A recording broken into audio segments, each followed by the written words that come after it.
2, 1. And on that remote island, the currency of note among the natives is fragments of silicon.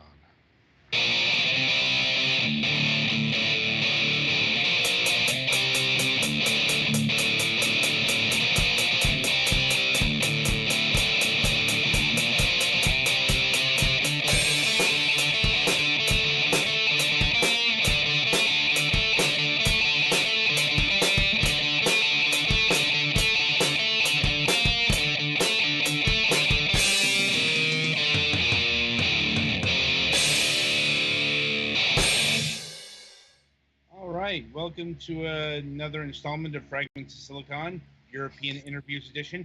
Been a while since we've done one of these shows. By my reckoning, a little over a month. That has more to do with the fact that we are in both con season and plague season. It's like between GDC and PAX, I'm surprised we have any guests at all. Anyway, joining us this week are Sophie and I'm not exactly sure how to pronounce your name. Thalbot? It's pronounced Thibaut. Thibaut. Okay. Thibaut. Yes. Yep, Thibaut.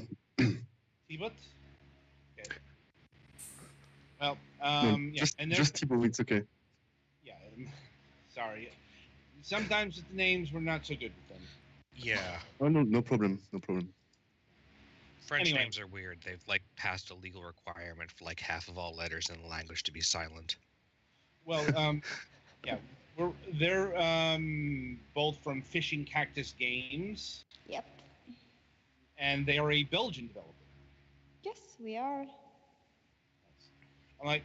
So before we start getting into what you do at Fishing Cactus, we like to start out by finding out how people got interested in both, the business of video games and the hobby of video games.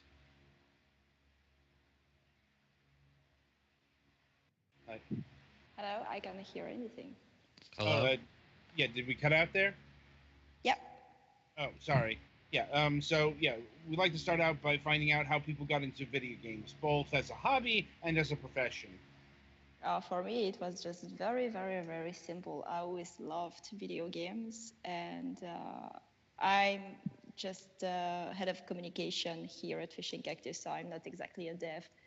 And what I knew that Fishing Cactus was looking for someone, it was just like, hey, I see the light, and I came out. I came in, sorry. It's just like... I'm like, sometimes that's all it takes. Exactly. It was just like, why not? I always loved it. And I have really passion for it. And I thought that it would be great to be part of this industry. And I love it every day. It's just like, that sometimes all my friends are complaining about their job, about going to work every day. And I'm just like, I don't get it. I really love it. It's just like big smile going to work. It's very nice. But I think that it's not the same for all companies. But here at Fishing Cactus, I'm very good. It's a case-by-case basis thing. I think so. It also depends on what you're doing exactly. When you're Yeah, exactly. For example, at this moment, we are finishing Shift Quantum, and I wouldn't like to be at the place of the developers right now, the development team, because they are crunching every day, and they are very tired, and they can be upset for anything, anytime. And I'm just like, okay, I'm just gonna be quiet until the launch. And when we launch the game, they will be okay, and I will just cry because I'll be in charge of it. Yeah, that sounds familiar. Especially grumpy game devs. We've had a few of them. But yeah, it depends on where a project is, what you're doing, and all that stuff. So it can be a multi. Yeah, for example, Thibaut is a developer, a programmer, and I think that the way he lives the adventure, if we can say it, it's completely different from my point of view of the industry. And indeed, how did he get involved with Fish and Cactus games? I was one of the first employees in there, so it's been 8 years now. And yeah, so concerning how I got into games, it was yeah, like Sophie, it's really a passion from a very young age. In my first memories, I think I tried Mega Man first on the NES, and I continued to play it ever since. So Mega Man's a good start. yeah. Oh my, And that's cool. And so yeah, I'm a programmer, and I did the major games I did. It was Epistory and Algobot. And right now, it's my situation is a bit like the opposite of the Shift team, because it's the beginning of the prototyping for Epistory 2. Well, it's still a name, and it's still a code name. It will probably change, but so it's the start of a project instead of the finishing line. Right, and so Yeah, I think it's. Yeah. Sorry? No, it's me. It's what I do. I'm just kidding people all the time. It's fine. Anyway, go ahead. No, I was just saying that I think that the prototyping phase is just really nice. I really love it because they come with ideas just like this. We're gonna prototype it to see how it works and if it's cool.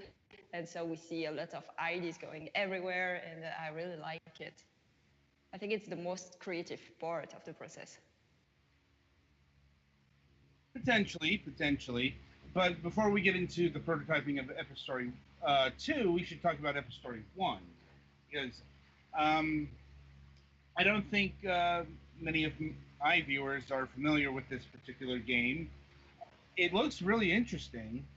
Like, as it's a typing dungeon crawler, like from what I've seen of the footage. Yeah, it's a typing RPG adventure. It's typing Zelda. Yeah, exactly. Typing Zelda. Yeah. I gotta admit, I haven't seen that particular combination before.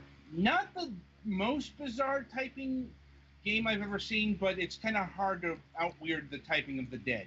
I was gonna say. Yeah. I mean, like I said, pretty much anything is going to look normal compared to that particular. Mm-hmm. But yeah, but we didn't want to do like a game like Typing of the Dead. It was really not a reference, except that for the fact that you are typing words with your keyboard. It was not really like a reference for us. We wanted to be like an adventure. We wanted to for the player to be able to control the character with the keyboard, but in Typing of the Dead, you don't control this. You are just in a rail. Yeah, Typing of the Dead is a rail shooter game. Yeah, it's just that the similarity is just that there are still games that use typing as the main mechanic, which is a lot less necessary than it used. Like originally, that kind of game seems to have come up as like an edutainment thing, but nowadays kids usually learn how to type really early. So that's a really problem. I think that it's the word you said. It's like the Harry Potter name, that the ones that you can't pronounce the name. You know, for me, you can't pronounce that word in front of me. I'm gonna just punch you or something. Edutainment. I can't stand that word. It's just horrible. No, it's a real problem because I tried to sell a typing game that is really a game, and every time people just put that on it, just like, hey, it's an entertainment game, it's a serious game. I'm just like, no, it's not a serious game because we are not teaching you to learn how to type. It wasn't meant for it, you know. It's just a typing game, and of course, if you type, if you go farther in the game, you will just improve. But I think it's the same in every game, when you start the game, you're just a noob, and then after you master it. And here it's exactly the same. Am I right, Thibaut? Or do I say Yes. just crap? Yes. Yeah, that's about what I was expecting. Because I'm just bullshitting everything. Just kidding. Sorry. I can imagine that's pretty frustrating because, yeah, outside of the aforementioned Type of the Dead, it's all like Mavis Beacon or Mario teaches typing, or what have you. Like, Yeah, that's the real problem. See, for Typing of the Dead, no one's called it an entertainment game.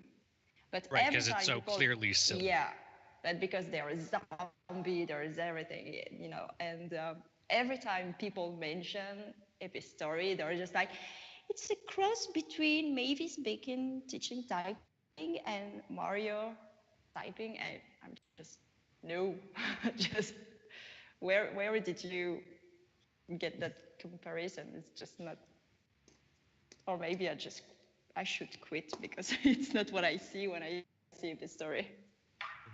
like, I mean, that just comes from what the past has done. It's like, Exactly. it's like, I'm Yeah, like, people need to compare to things that they know, and it's the only reference that they have. yeah, because honestly, not many games have ventured down this path. Potentially Exactly. because of the ramifications, I couldn't say. But where did the idea of attaching typing to Zelda come from? Thibaut, it's your turn because It I'm was out of saliva.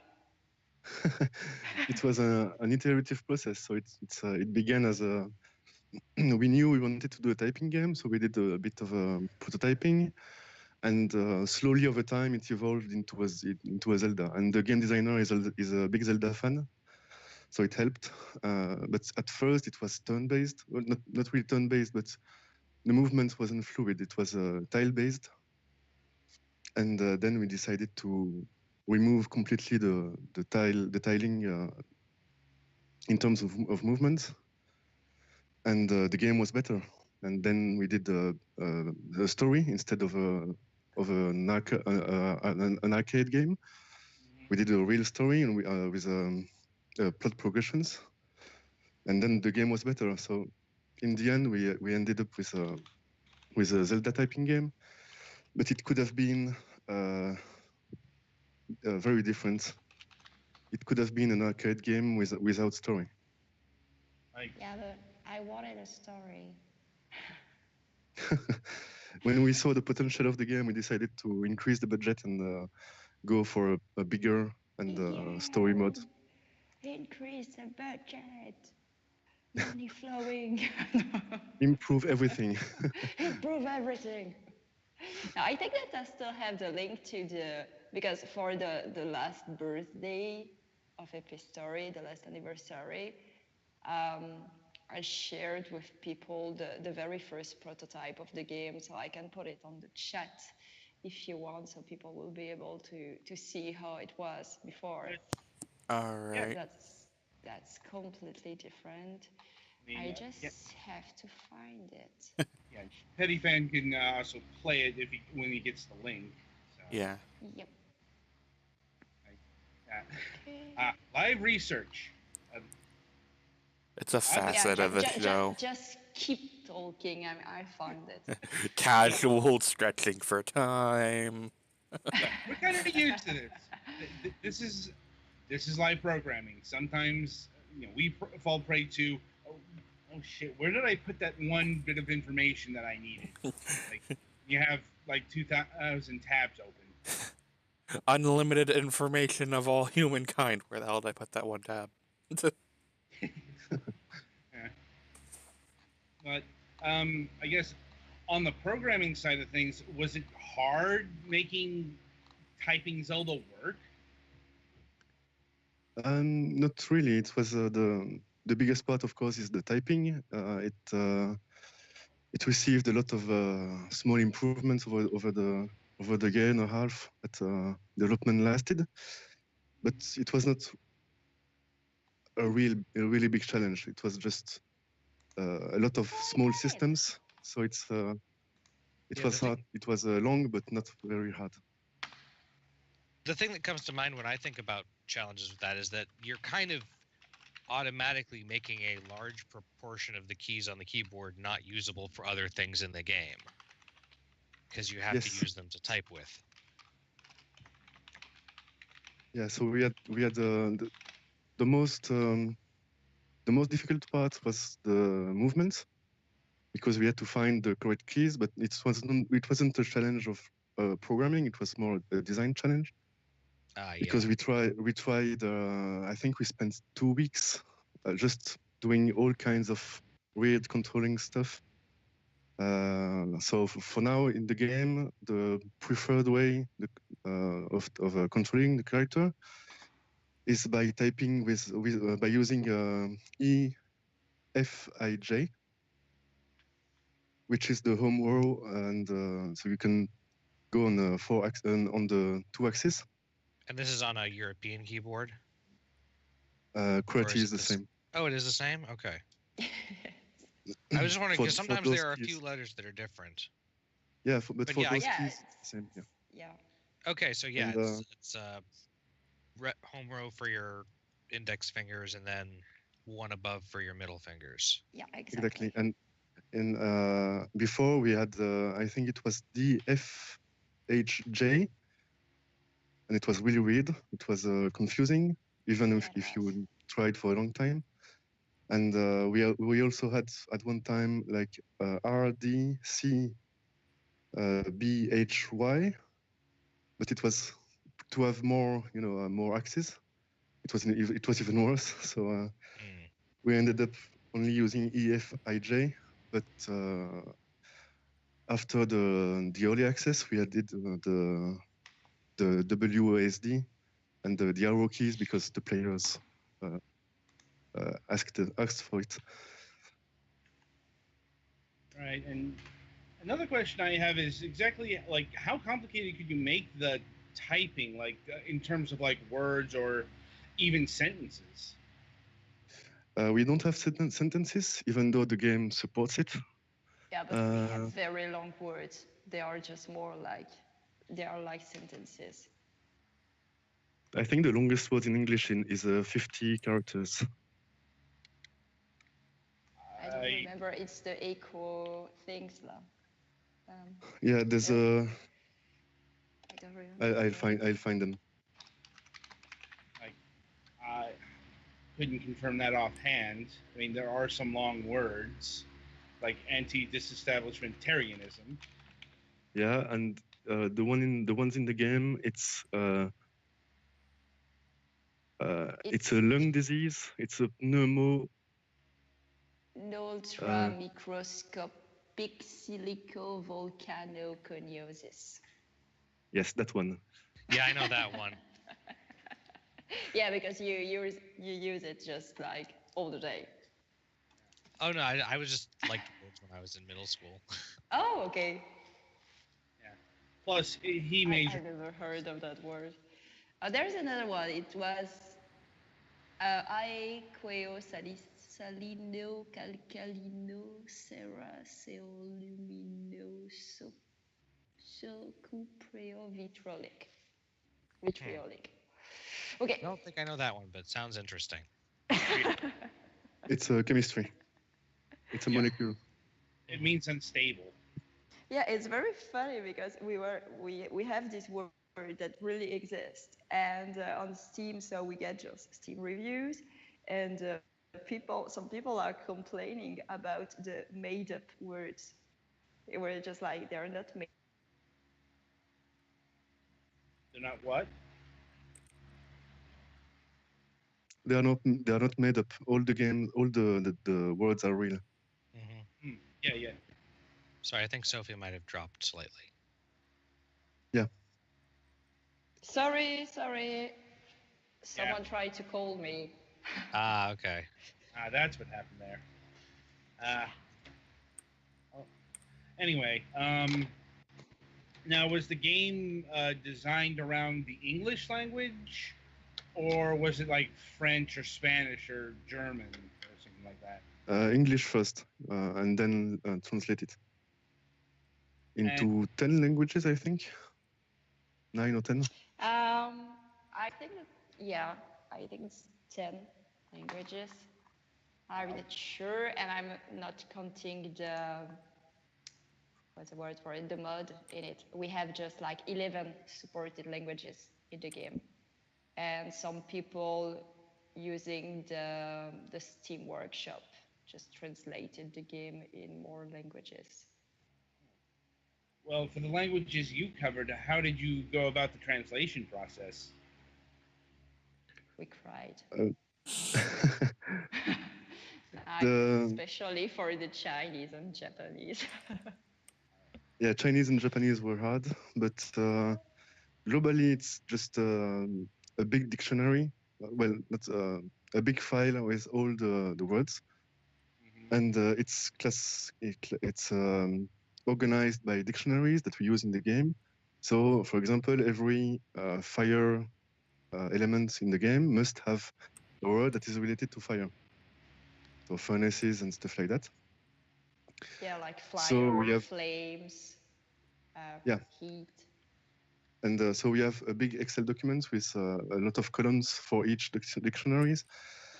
And each time there's a recommended number of letters for the difficulty.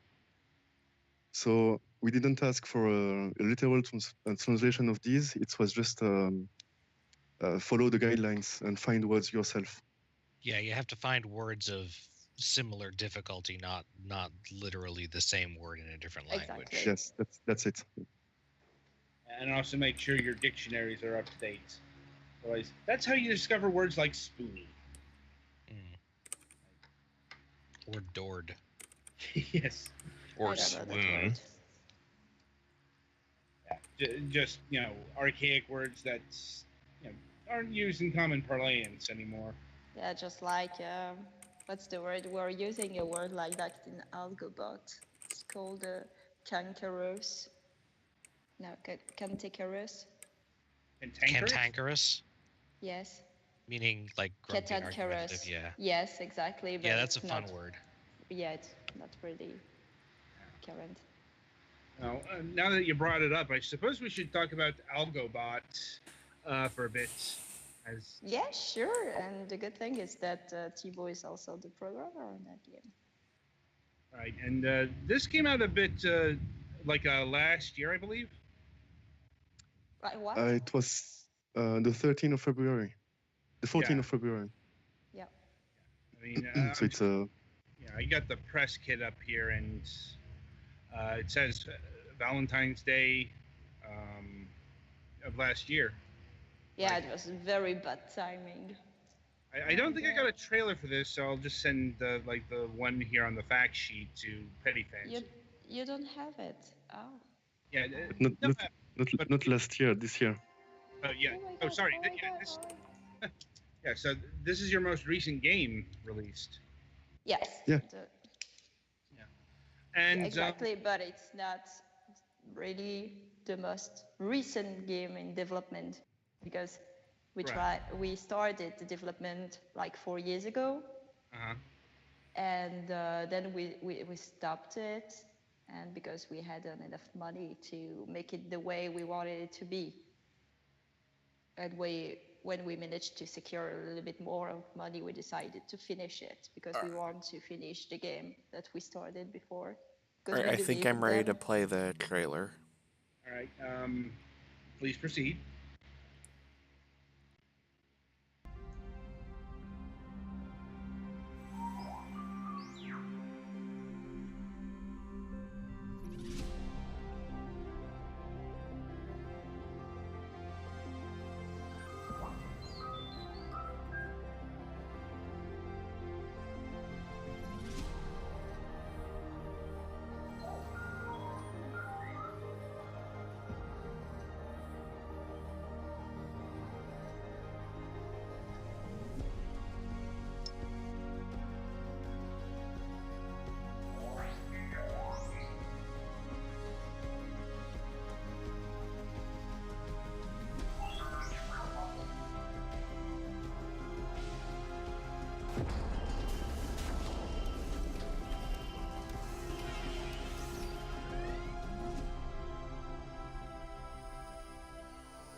All right. So picking up where you left off, this was in development for 4 years because of financial issues. Yeah, exactly. Like, and Because we really liked it, and we had a stable version of the game, but it was not exactly how we wanted it to be. We wanted to we wanted it to be more fancy, and but it needed a lot of just artwork on it. so when you And say yeah. fancy, you mean like in terms of art direction? Yes, more art direction, and so the interfaces were just like they had like a mobile feeling style because the game at the very beginning was for tablet. And what made you want to bring it over to the PC instead? Because that's what we wanted to do. 8 years ago, no, it was 9 years ago when we created Fishing Cactus. It was just the beginning of mobile games, the App Store, and everything. So it was just normal and a good idea to develop things um, for mobile and tablet. But no, it's just like the market is just overcrowded, and it's very difficult. I think it's more difficult to have your game noticed on the App Store and the Google Play Store than on PC. And we redefined altogether. We all the employees and the manager of Fishing Cactus. We sat in a room and we decided what just together what we want to do for the next 10 years, for example. And all people wanted to do like more console and PC games. So we decided to completely change what we were doing and just go with the employees and do what everyone wants to do. Right. And so in bringing the game to the PC, outside of like, well, expanding the game in terms of assets and art and shifting the UI, was there any fundamental changes made to the gameplay? It's a full remake. So Yeah, completely. the gameplay is not completely different, but most of the gameplay ideas are completely different. The basis of the gameplay remain the same. For example, you still have like basic concept, programming concept, such as the variable, the functions, but everything is done differently. Like,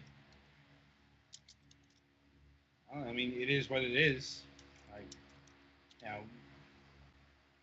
and were there any problems in updating the game from its mobile incarnation? No, because it's a full remake. It's the previous one was done with our internal engine, and this one is made with Unity. So it's a full rewrite. So there wasn't any portage issue. Oh, that's neat. Yeah, and it does help that you remade it from the ground up. Yeah, exactly. Because yeah, if you're like porting from one engine to another, we've heard horror stories about that. Right. And anyway, so Everything works fine except for the 500 bugs you have to fix now. Except for the when you push forward, your character now falls through the floor. indeed, and well, that being said, could this game be brought back to mobile or even consoles? Should you desire it? Yes, but it would require for the mobile. It would require heavy optimization for the graphics. But gameplay-wise, it's not very demanding.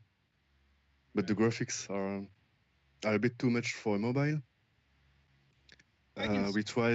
We tried on a Surface, on a Windows Surface, and it was way too laggy. We would have to redo a lot of the assets or to trim down the assets.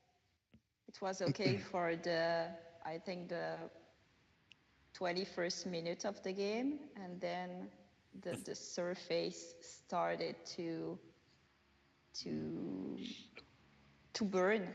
Really, a To overheat, kid, yeah, no, but it's just burned the finger of the kid who was playing. He was just like, "Excuse me, madam, but it burned my finger. It burned my finger." I was just like, "What? What the hell is going?" And Signs you might be overclocking your processor or overstraining, whatever. and it was just like, and what the kids say is, "Your game burnt my finger." I was just like, "It's not my game. It's the Surface. Come on." Yeah, I'm like, I have no knowledge of the game you were playing. Oh, but so has the game been doing well since its release? Yeah, it's okay. It's not as expected, but it's quite fine for this kind of game. It's not just a huge game. It's Right. like a small one. It's a different budget from Epistory and different one from Shift, and so the prices are also different because of the kind of game that it is. But it's going okay. That's good to hear. You know, it's like, I mean, I know the PC may not be as saturated as, say, the mobile market, but Steam is pretty waterfally these days. Yeah, exactly. But it's because they opened the door to everyone now. Yeah, it's like that's kind of the downside. You know, Yeah, it's exactly the same thing as from the App Store. You pay just like a few bucks and you can enter and put all your games on Steam. And so it's completely the mess.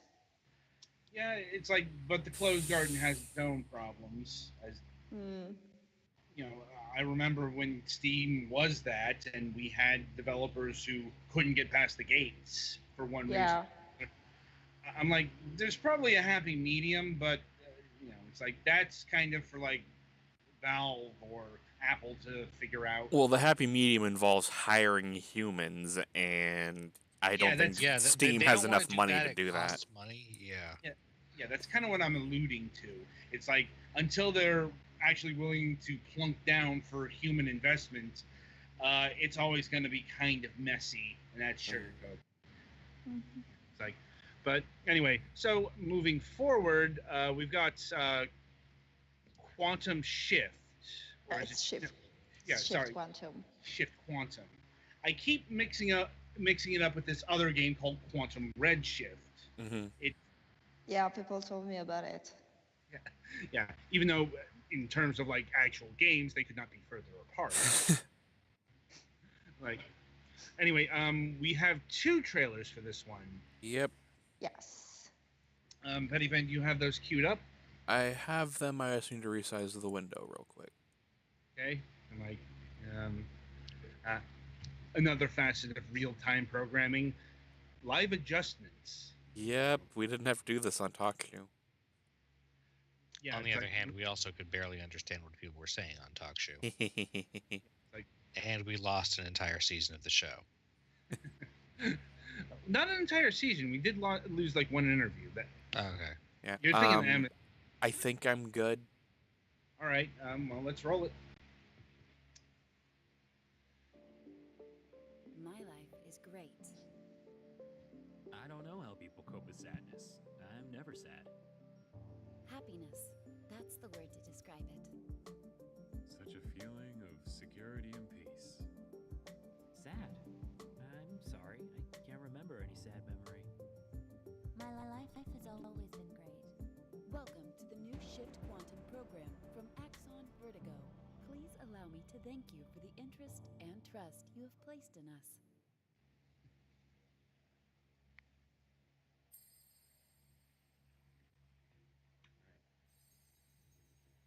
Right. I think that was the teaser trailer up here.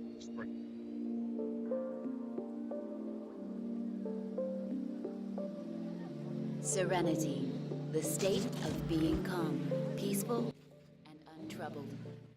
Perfect harmony, that until now was something you imagined. Axon Vertigo is your most trusted friend and world-leading authority in cerebral contentedness programming. Our mission is to deliver happiness and perfection to everyone.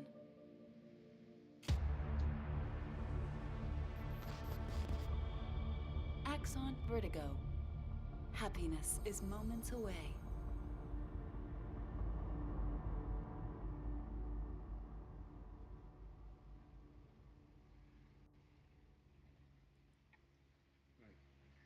Wow, that was creepy.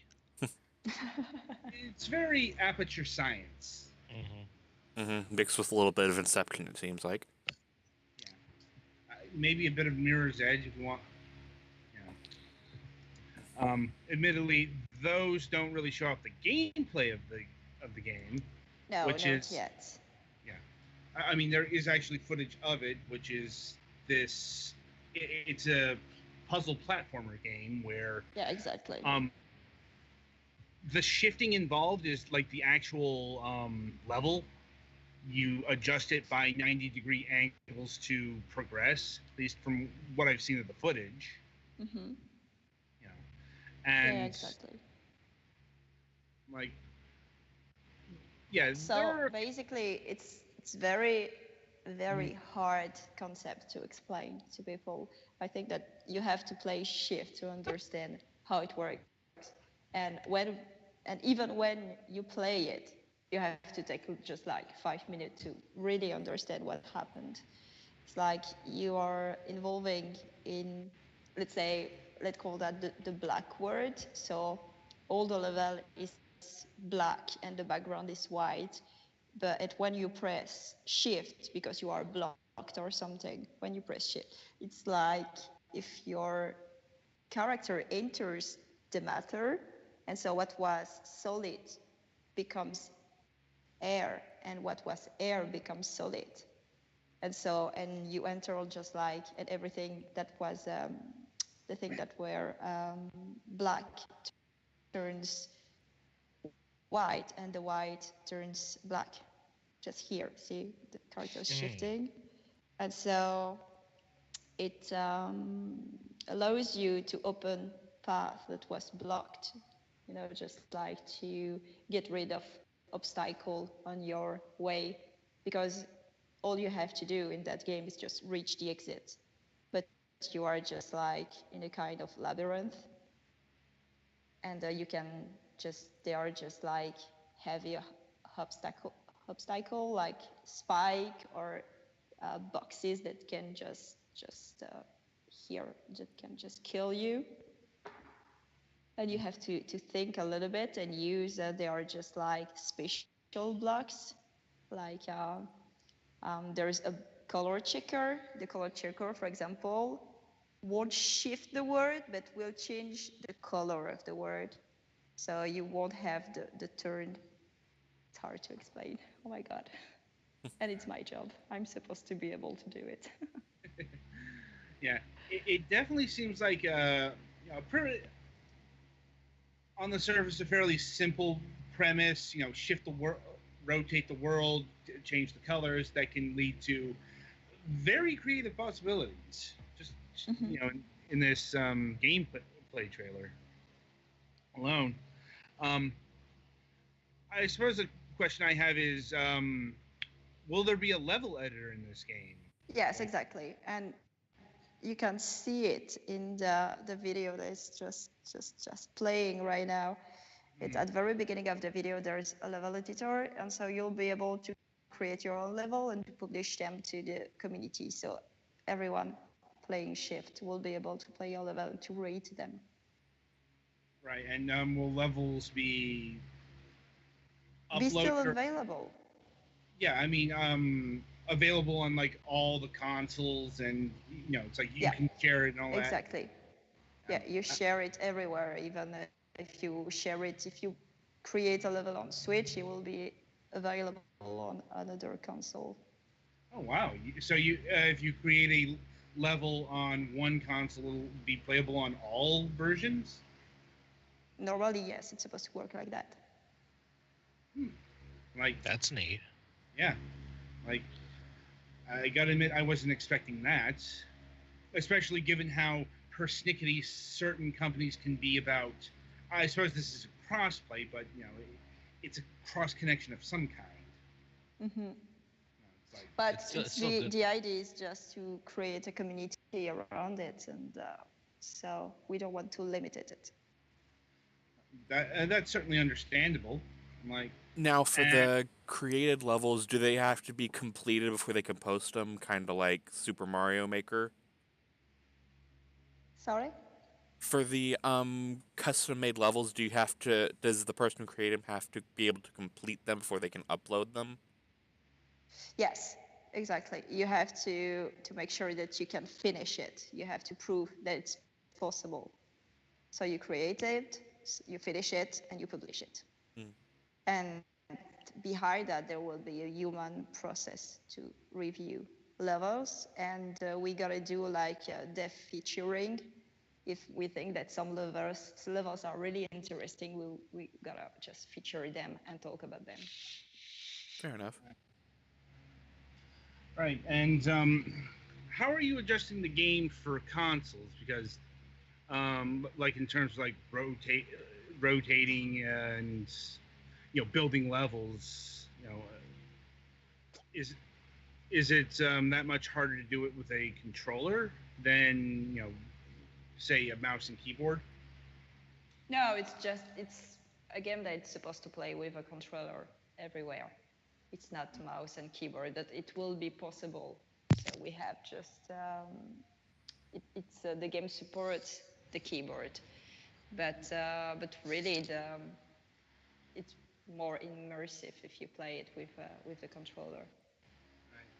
And speaking of the consoles, does the game have the same specifications on, say, the Nintendo Switch as it would on the PlayStation 4? What specification do you?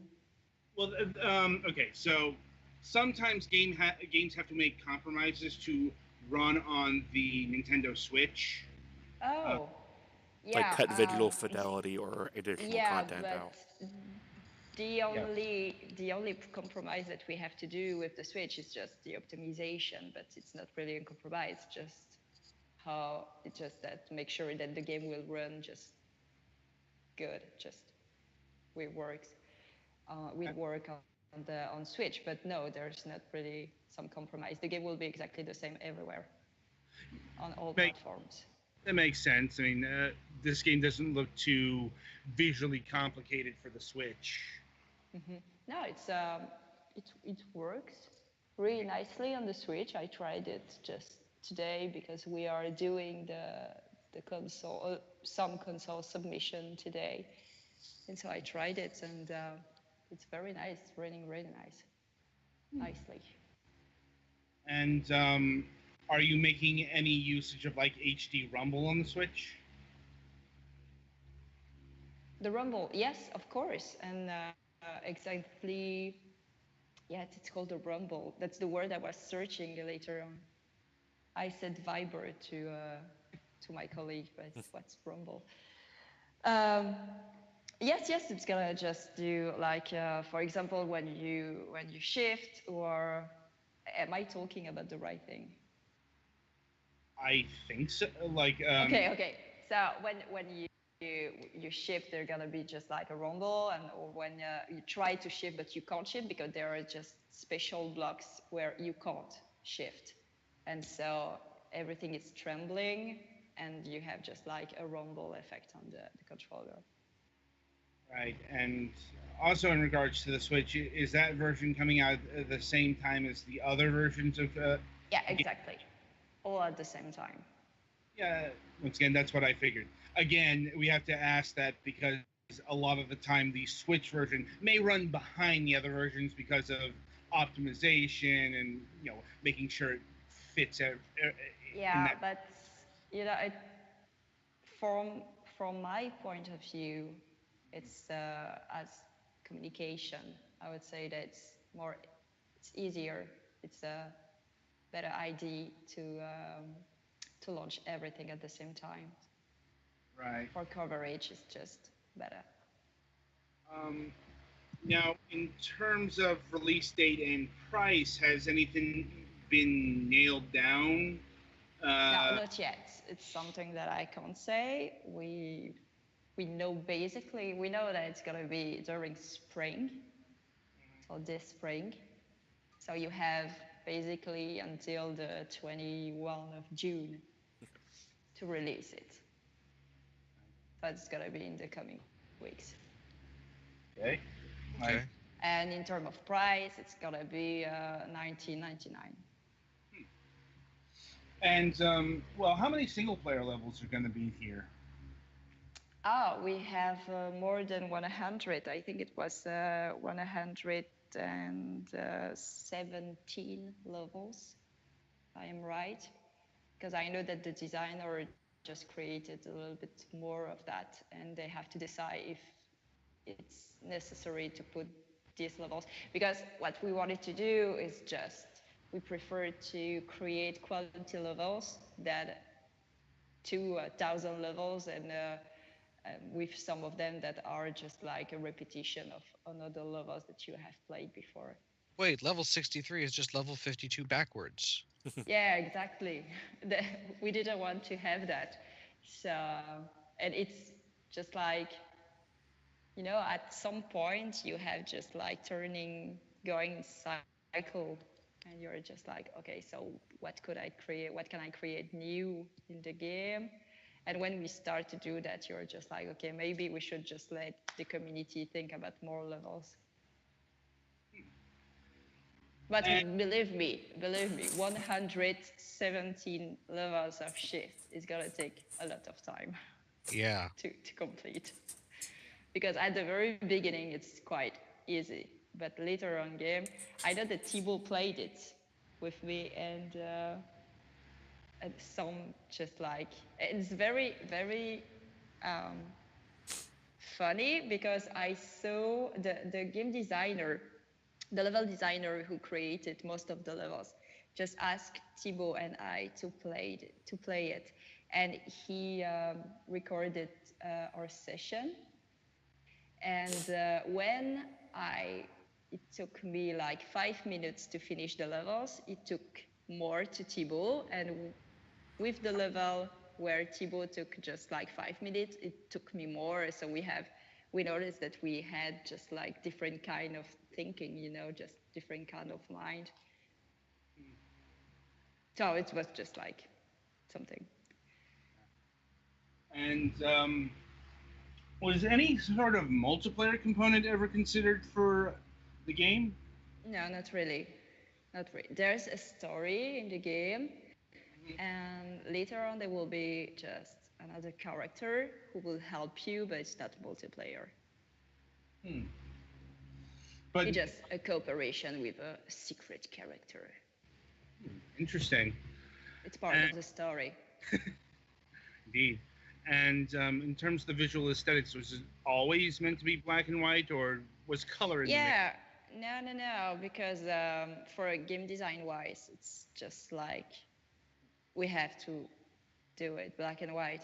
And the game is based on a very old license called Shift. It was a Flash game, and we had that license just up a cupboard, and we were just like, oh, that game was very cool. We should do it on PC and consoles, and that's how we decided to do Shift Quantum. Right. Is it still based off of that license, or is it its own thing now? It's based because you have the black and white and you have the concept, which is shifting. But Gotcha. everything is brand new. The art style is brand new. The story is new. There is a new blocks, gameplay blocks, like the blocks that you can see, like the wind blocks that could just like push you in the air. The digger block that allows you to dig in the other blocks and create new paths. Indeed. And what can you tell us about the music of the game? The music was very interesting because we were searching for game designers, and we found two um,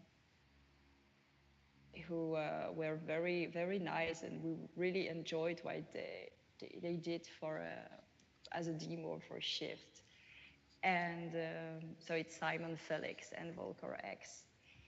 And so we decided to do it like a battle. So they are both working on the project, and they do. So one of them create a song for a level, for example, and the other create a song that it's a reply, you know, and I don't have the word for it in English, you know, the answer to the previous one. You know, they are just fighting. And it's very nice. It's very competitive and it has very nice beat. Right. And will the soundtrack be available? Yes, sure. It's gonna be available. It's gonna be available on console and on Steam. And if we have the money, we'll see. Would like to do like a bit of merchandising and do like a vinyl of the game soundtrack. Right. So we're getting low on time here, so just a couple more questions. I want to shift back to Epistory 2, and how are you approaching the prototyping here and what you did on Epistory 1? Your turn. Yeah, it's my turn. It's we have a few areas of the game that we want to improve, and we did a few sessions with the whole studio to see a bit, to see what ideas could come out of the larger team of Fishing Cactus, and we had a few leads, and but it was months ago because we had Algobot in development back then, so we started thinking about it like 6 months ago, and then Algobot was done, so it was time to start. And so yeah, that's basically it, because we started prototyping like 3 weeks ago, so it's really the very beginning. That is pretty recent. Like, I suppose that's something we'll have to ask, another time, since it is a pretty nascent project. Sorry, what? A young project. Yes, it's a young project. All right. Well, I suppose I'll see if my colleagues have any more questions for you. I'm good. Yeah, it's I'm interested in what I'm seeing, and You mean it's the gameplay the gameplay footage? Mm-hmm. And it seems like you guys like to make a good variety of different kind of games too, so that's a nice thing to see in a company. Yeah, that's also part of the decision that we made with all together. Is just like we don't want to be stuck in one kind of game. We want to do the game that we would like to play, and we are 18 person in the studio, so it can be just like 18 different kind of game possibilities. And so yeah, we are doing just like different kinds of game. We don't want to get bored of what we are doing. Yeah, and it's we don't very have important. Yeah. we don't have the budget to do to fully to do one game with everyone.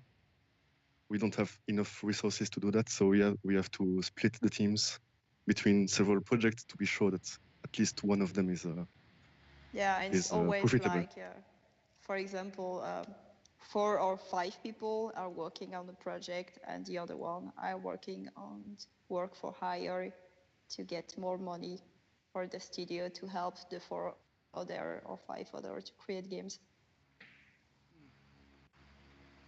Can you go into any details of the sort of work for hire you do? Oh, sure, but it's just like portage for their companies and just things like that. And that's very, very interesting. Not very Right. sexy. It's not very sexy, but it pays.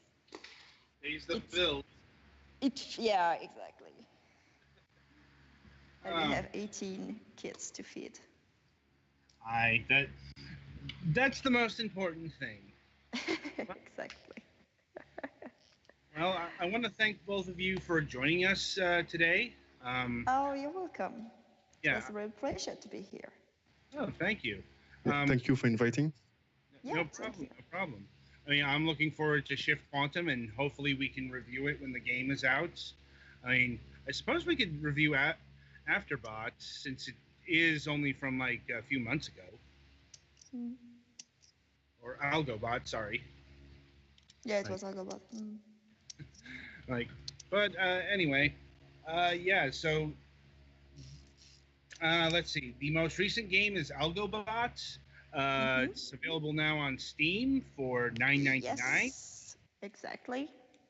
And you can pick that up today.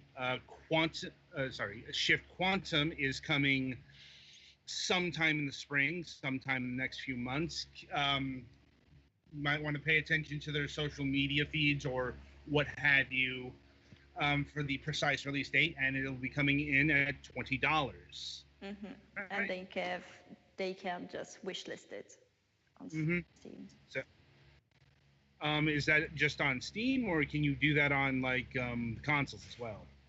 You can't for the moment, but we have some pre-order coming, so it's gonna be possible to pre-order the game. That's good. All right, so that'll about do it for this installment of Fragments of Silicon. Coming up on our main show tomorrow is Laurent McCure of Chain Awesome Games. We're going to be talking about Aftercharge. Looking forward to this one. Certainly an sort of unconventional game, sort of conventional. More on that tomorrow. And until then, I wish you good gaming.